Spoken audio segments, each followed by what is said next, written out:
Welcome to Start to Finish Motherhood, a podcast for those thinking or already single mothers by choice, just looking for practical advice for navigating life's relationships. When you decide to have children on your own, it doesn't mean that you're completely alone. I'm Aisha Jenkins, and I'm partnering with you every step of your journey.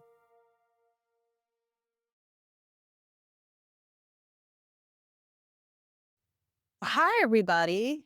Well, this is the last of the Sri Lanka episodes. And I was happy that I already had this meeting scheduled with my friend Regine to discuss happenings in the Melanated Single Mothers by Choice Facebook community, and then to discuss collaboration opportunities with her SMBC resources. So it was only fitting to do this quick debrief with her. So we got into the nitty-gritty details of my trip, how much it cost, my unfiltered reviews, what did not go as planned. And so pretty much, would I go back to Sri Lanka again? And did I think it was a worthwhile experience as a whole? And so listen in as we debrief. Yes, it was definitely what I needed and what I wanted. And the people I work with, I was able to tell them exactly what we wanted to do, what we wanted to experience. And they made it happen. And I posted in one of the single parent travel groups, and they were like, how much did it cost? So I finally sat down and tallied up. So it came to pretty substantial, like 8,000, but it's not bad, it's accessible. right? You had, Right. for So I had to, kids, 2 kids and an adult for for the amount of 24 time, days. for Yeah. So I 24 had to, days. But it's the lifetime memory that you created. So it's not the dollar amount. It's what were you able to create with $8,000? yeah. So I went back and actually looked through some of the tour packages that were out there. And the tour packages, the longest that I saw was for 16 days. And per person, it was 4,900. And so I was just like, oh yeah. And so I was just like, yeah, so I did good. So I didn't feel like too bad, but I really needed the time to relax, relate, let somebody else worry about the cooking and the driving. So with my friend, it was nice because he did the thinking, because this is like his town. We're going to do this. Are you okay with that? I was like, Yes. I don't have to think. I don't have to plan. Did you get any childcare support while you were abroad? Not really. There were like the pool, not really, not anything that I purchased, like no babysitting. One of the hotels had like a kind of kids club where a childminder was there. And then I managed to find a couple of parks. Yeah. And so the kids were able to just run and play. And Okay. I had to keep reminding the guys, because they were men, that kids need they need that unstructured play. And Yes. so we did a few times go to the parks, and then there were like a lot of botanical gardens, because apparently they love an English garden out there. So the kids got to run and smell the flowers and Yeah. run up If you ahead. had And to redo it, as much as you loved it and it was exactly what you wanted, what would you add to your trip? let me see, what would I add? It would have been nice in those first 2 weeks if I had another adult who spoke English, because while I did have adults around me, English was not their first language. And it was the driver was a male. And so it Okay. was just like, but if I had a girlfriend, but it would have removed some of my flexibility in terms of being able to plan last minute. So I do understand that some of the trade-off. Yeah. And toward the end of one of the stays, there was a group of Black women. So wherever we were, I met the Black women. Okay. And so for those things, it would have been nice to just have another adult. So that's why I did some Facebooking, like at the end of the night, Yeah. or that's when I like put together the reels, because it was just nice to be in my head and I have adult conversation with myself. Yeah.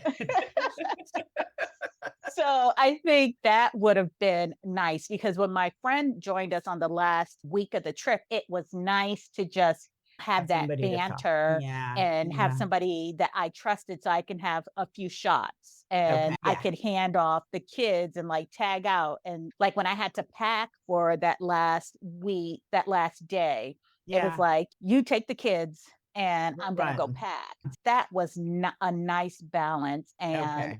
so that would be something I'd say if I had more time, find my person that I travel Mhm. with and we're Yeah. on the same page, but we still would have like separate trips, Yeah. but to have that experience laughing and drinking with another adult would have been nice Yeah. because these kids, even when we Funny. had a room that had 2 beds, Yeah. they slept in my bed, and I'm just Yeah. like, "Oh my gosh." So Because when you're we home, you're the comfort. At the end of the day, I think as mothers, we just have to remember they're comfortable with us.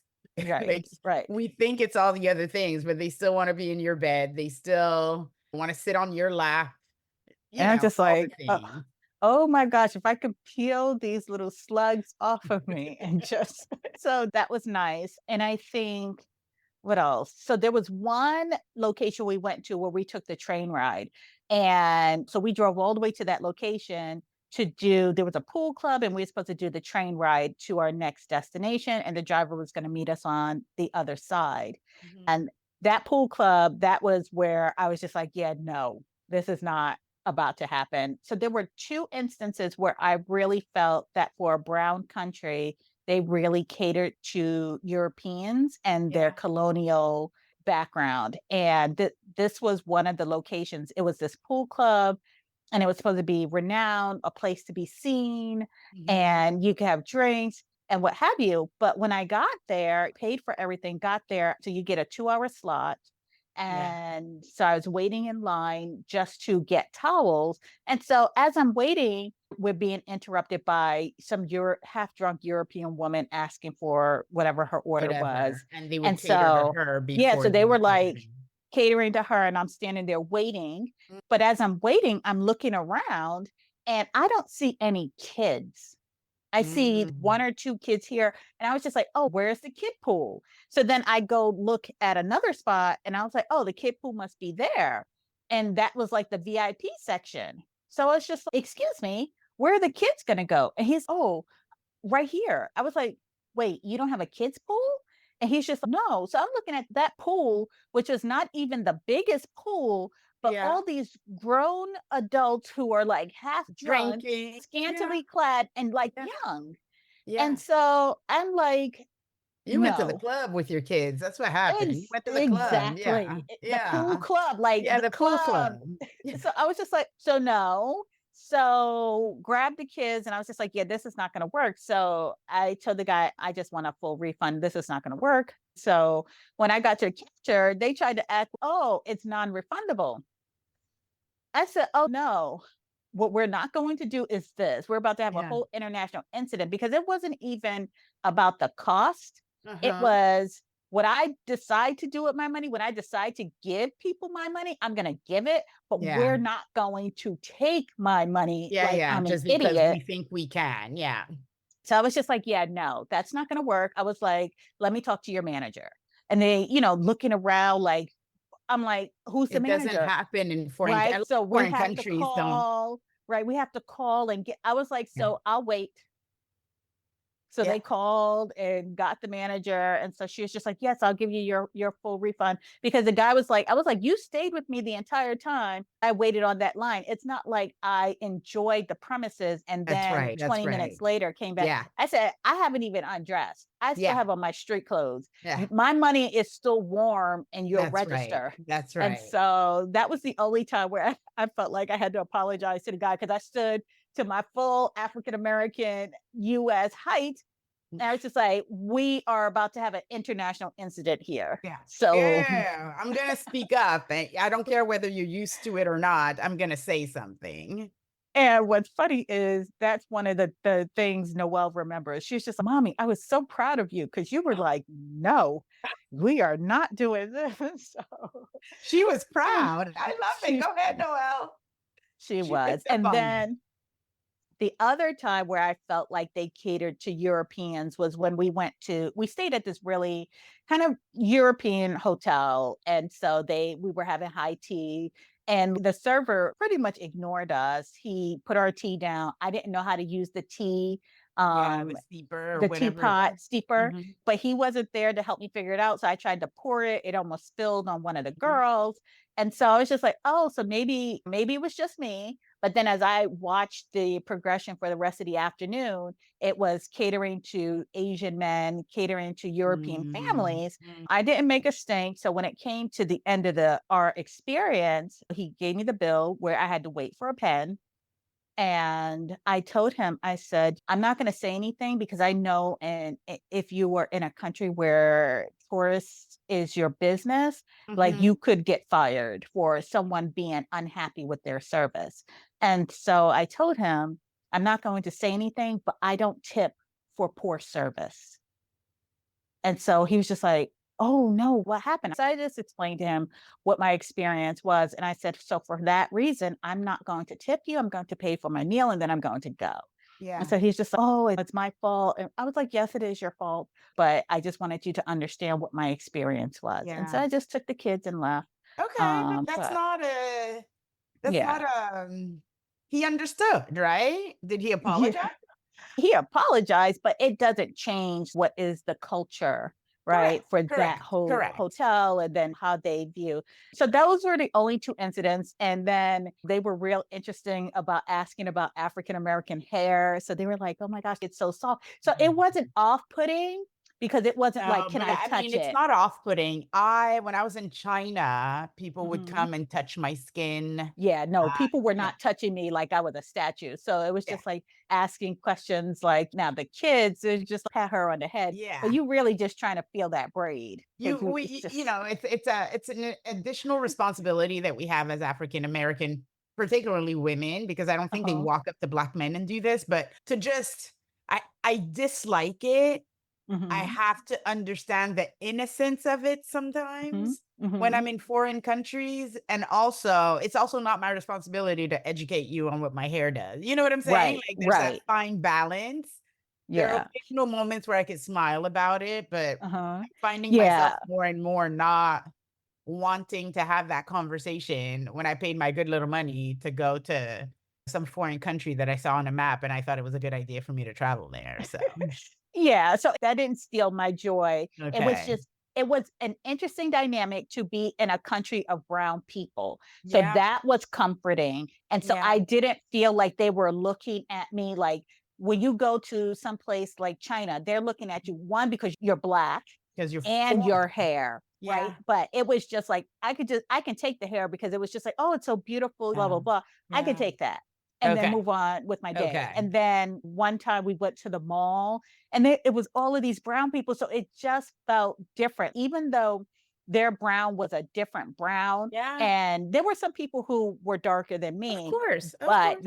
the thing that distinguishes you as an African American woman is always going to be your hair texture. Yeah. But from a distance, it's I'm amongst people who could look like me. And You just so like, yeah, that yeah, was yeah, it was nice. So it was definitely only one thing I regret is is. that there was one pool where the water was so cold, but it was a deep pool, and I wish Okay. I had taken a dive in the deep end of that Um, pool, but it was so cold, like, we were in the middle of the country, the kids were shivering, so they yeah, didn't even really get to enjoy enjoy it. that pool Yeah. as much because it was chilly, but I think that is my only, like, regret, That you so didn't live in the moment, in that particular moment to just go and ahead and take plunge, even if just once. the polar You bear know what? Who plunge. knows? You would have walked away with that with pneumonia and you know what I'm saying? Like you can't.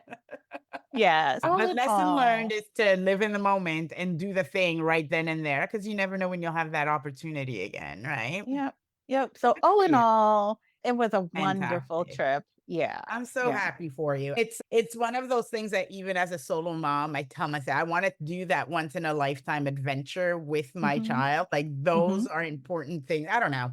You're creating memories. You're building Yeah, like that. My mom struggled or she didn't struggle, but my mom made sure I experienced A, B, and C, right? So right. as much for me, my father gave me the gift of travel. That's the one thing no matter what, that I always give him credit for. His Uh-huh. passion for worldly travel, Yeah. I inherited. I have gone.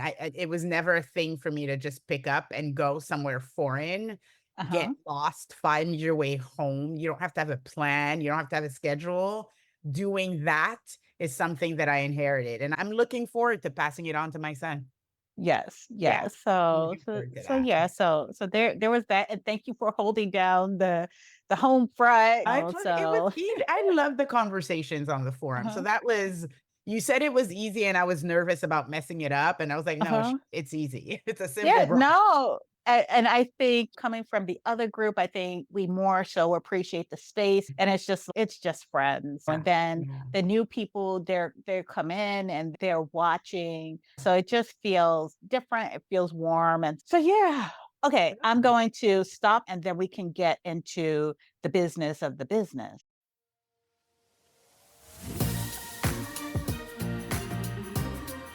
Thanks for listening to Start to Finish Motherhood with Aisha. If you want to keep the conversation going, follow Start to Finish Motherhood on Instagram or email me at aisha@starttofinishmotherhood.com. If you love this episode, please share it with anyone who's thinking of becoming a single mother by choice, anyone who's already parenting as a single mother by choice and just looking for advice on navigating it all, or a friend or family member who's looking to support someone else's single mother by choice journey. Until next time, bye now.